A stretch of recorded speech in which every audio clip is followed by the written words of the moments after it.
Thanks so much, Anna. Thank you, everyone, for being here and sharing a little bit of your afternoon with us.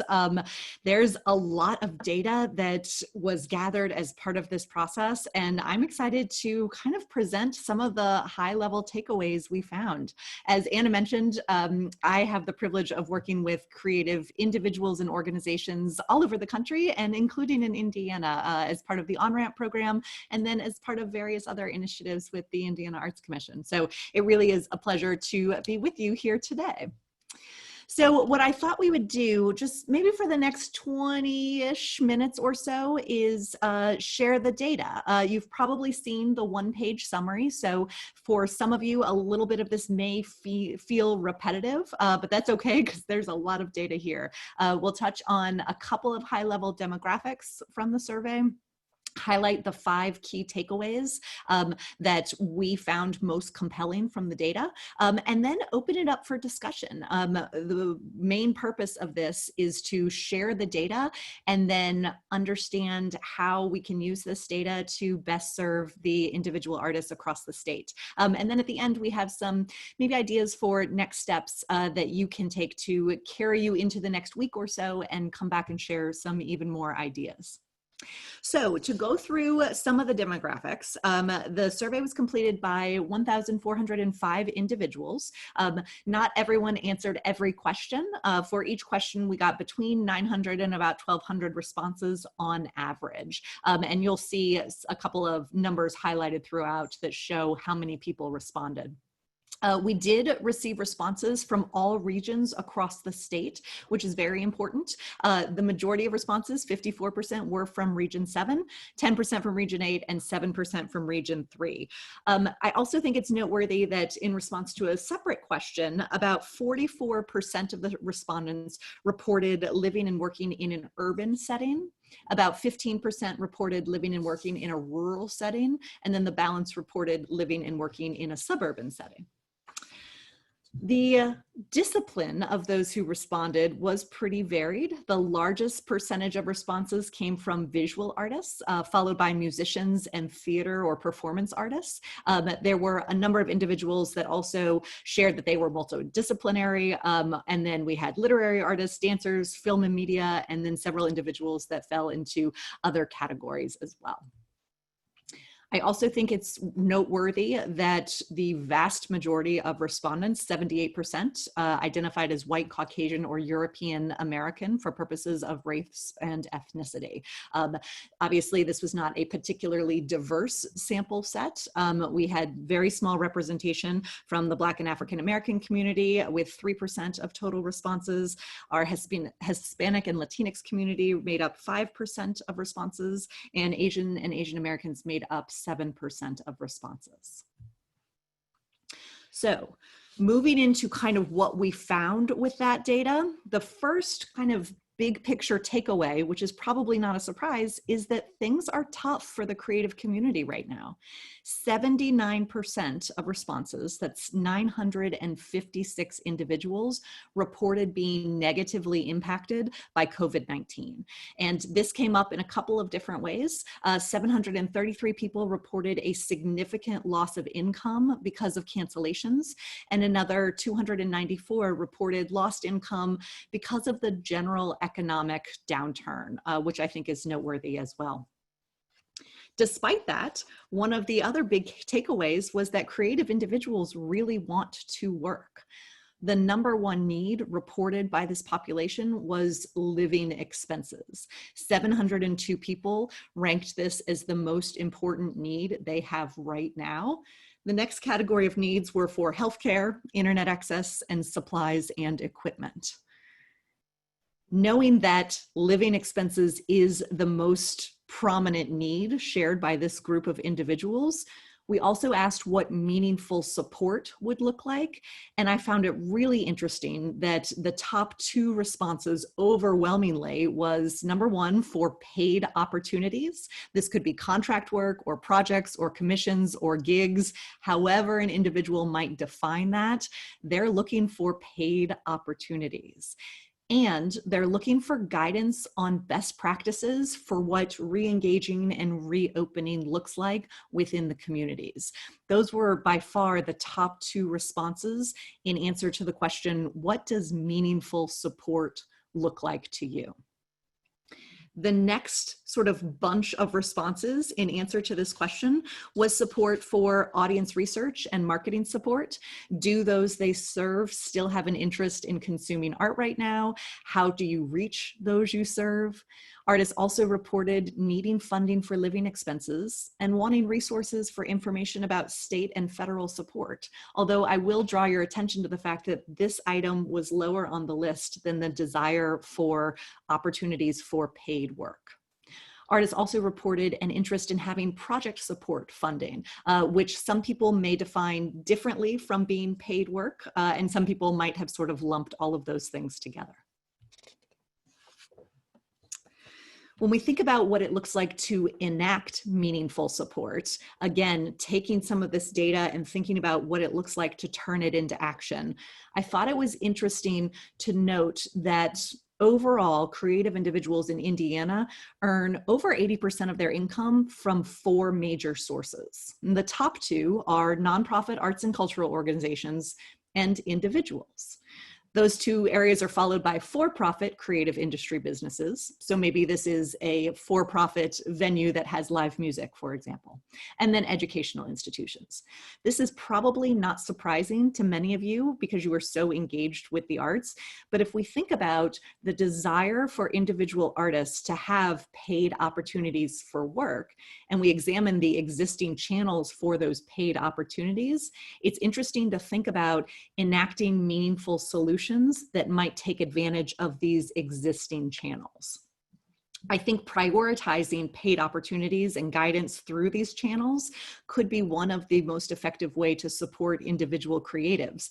And we already see that happening around the state. And we heard a couple of examples from that at the beginning of this call. The creative solutions here that the regional partners are bringing to their areas and that arts districts and individual artists and other organizations are bringing to the community are really going to be part of a meaningful solution. In thinking a little bit more about what that might look like, and in the spirit of sharing all potential ideas, knowing that some of our initial ideas might not be worth pursuing, it's interesting to think about these channels and what potential avenues for support could look like. So as a regional partner, is it possible to amplify a grant opportunity that would go through the existing nonprofit arts and cultural organization to reach individual artists? Or is there an interesting way to do some sort of matching kind of program to amplify purchases individuals might make from individual artists to infuse a few extra dollars into the community? It's interesting to kind of let the creative juices flow here and think about meaningful support coming through existing channels as a quick way to support individual artists. I will note as well that the timing of this meaningful support may become pretty important. As many of you know, the CARES Act expanded unemployment benefits that are available to individuals across the country. And one aspect of the expanded unemployment includes $600 in additional unemployment above and beyond what someone would normally be eligible for. This additional $600 per week is making a big difference to many individuals who are claiming unemployment. And the CARES Act extends that opportunity through July 31st. Now, the state of Indiana and many other states have confirmed that they will pay that out through the last full week in July. So July 31st isn't a magical date, but that is when the existing program is scheduled to end. It is always possible that that program will be extended by Congress, but I don't know that that's something people are actively planning for or counting on at this moment. And speaking of unemployment, we heard loud and clear that there are some tough challenges when it comes to unemployment. And for what it's worth, this is true in every state right now, not just Indiana. Of those who responded, 631 people, which was about 54% or just over half of the population, said they do not consider themselves unemployed right now, which leaves about 545 people who do consider themselves unemployed. So of those individuals, 239 of them have already received unemployment. Their wait times have been long. There have been delays in receiving the funds, which have been challenging, especially from a cash flow perspective. But 239 of those people have started receiving their benefits. Another 290 are either in the queue, they have applied for unemployment, but they are still waiting to hear what their benefit will be or waiting for those benefits to start to kick in. And another 69 within that group could likely qualify for unemployment, but they have not applied. I think there's an opportunity to take this data and for the regional partners to use this for some targeted outreach to the individuals who are waiting in this limbo unemployment system, whether that means individualized support or encouragement to help someone understand that they might be eligible for some of these benefits. But I think we've identified 290 people who are sort of in limbo. So that to me represents an opportunity for some individualized support. We have heard as part of the qualitative responses to the questions about unemployment that the system has been confusing and really hard to navigate. Again, that has been true nationwide. That is not only true in Indiana, because these programs changed unemployment pretty dramatically by expanding the number of people who were eligible for unemployment and adding this additional layer of the extra $600 payment per week. So that means states had to very quickly respond to comply with rules that were changing as the program was rolling out. So there have been a lot of challenges when it comes to unemployment, and those individuals who have been applying for unemployment have certainly felt those challenges. We also heard anecdotally from some of the qualitative answers that that extra $600 per week is making a big difference for individuals right now. And because of the way the unemployment program is designed, unemployment benefits may not be replacing all of a creative individual's income. So for example, if someone has both jobs as a W-2 employee, maybe they teach part-time or as an adjunct or have a part-time job at a cultural arts center, that would be classified as W-2 income, and they would be eligible through the regular unemployment system to capture benefits from that lost piece of income. But many individual artists we know also have 1099 income or freelance income, and they can only access benefits for unemployment for that income if they are not eligible for regular unemployment.